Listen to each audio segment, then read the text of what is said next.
Hello class.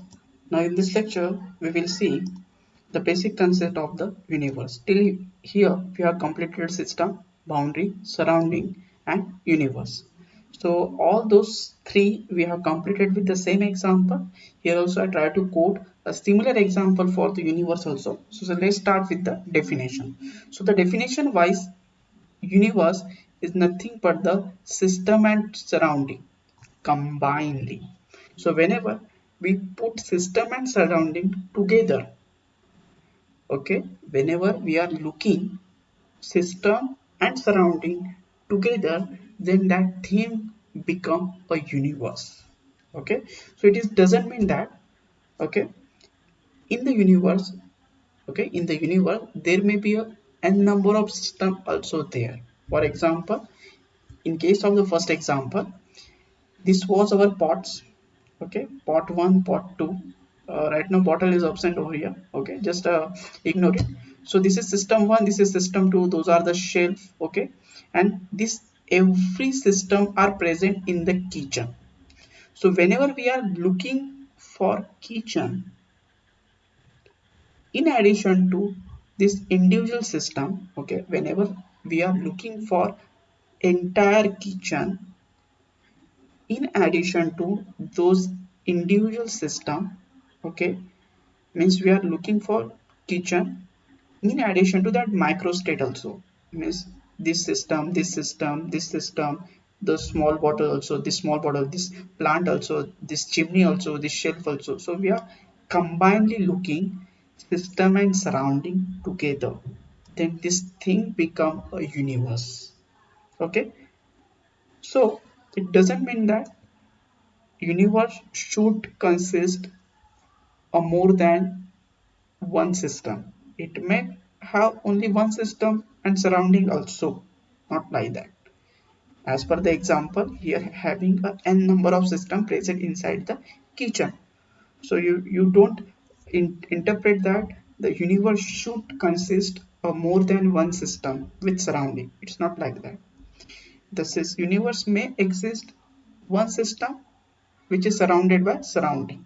Okay, like there is one room and only one object I kept at the middle of that or anywhere in that room.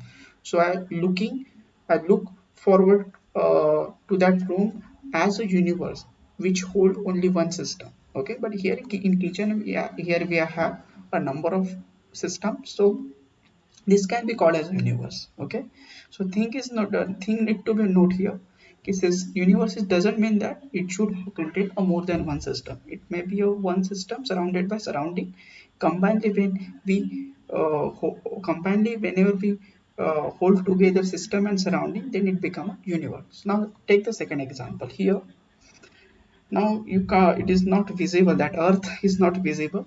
Here I have shown you a image of galaxy. Okay, so this is our galaxy. We are somewhat here at this, at that micro state or at that micro level we are there. Okay, so whenever we are combinedly thinking for galaxy, so this is a universe. So system is there at very micro level. Our system is nothing but earth, and that earth is surrounded by atmosphere, that will be our boundary. And outside that boundary, moon is present, sun is present, other planets are present, like Mars is there, Jupiter is there, so Pluto is there. So this is a surrounding for our earth. Okay, and whenever we hold together surrounding and system, or when we focusing system and surrounding together combinedly, then this is become universe. So it is depend at what scale you are supposed to combine surrounding and system. Here we are thinking at very huge level, because this is our solar system. At that point our solar system is there. Solar system is the thing, but our sun, earth, all those planets till the Pluto and end. Okay, so this is our solar system. So n number of solar system are exist in the galaxy. So this is become universe for our earth. So not like that. We don't think at that level we have to think for the universe, we can think for our solar what we can say, our solar system also. If we look if we combine together our earth and other planet and try to study it, then that become also universe. Okay, so it doesn't mean you should think at very large level in order to study universe, not like that. You can scale down our universe also. So here I shown you at galaxy level. You can think on your think your universe at the solar system level also. Okay, so this is just an example I quoted. So this is your universe. So I think you have understood. It is very simple. Whenever we are system and surrounding put together, then it become a universe. Okay, so this is a thing. This is the basic concept of system boundary surrounding and universe. We have completed till here. Still, if you feel any difficulty, you can ask me in our comment section. Thank you.